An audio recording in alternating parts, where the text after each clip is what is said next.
Écoutez, déjà c'était une visite extrêmement importante pour moi et importante, je crois, pour chacun des acteurs du territoire et pour des élus.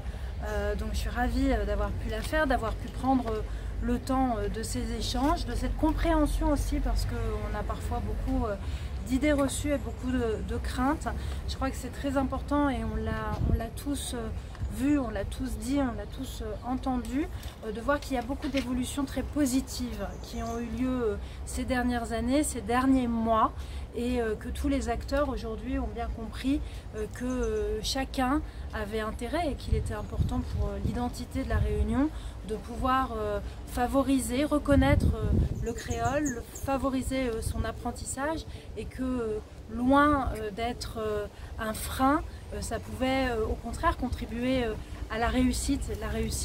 des élèves et à l'inclusion d'une partie de la population. On voit que 85% de la population parle créole, c'est fondamental, c'est très important, ce sont des chiffres massifs et donc il faut le prendre en compte. Et on voit à travers ce pacte, à travers les conventions signées par les communes que les Réunionnais s'engagent résolument dans cette voie. Donc je trouve que c'est important, c'est intéressant, et je vois aussi, et je m'en réjouis, que les pouvoirs publics et que l'État accompagnent résolument ce mouvement, loin des craintes qui pouvaient apparaître dans le passé. Il y a une phrase, madame, que vous avez dite, que ce n'est pas parce qu'un élève ici à La Réunion apprendra le créole que la langue française dans la République sera en danger. Et je crois que c'est cela qu'il faut retenir, c'est que c'est un enrichissement et ce sont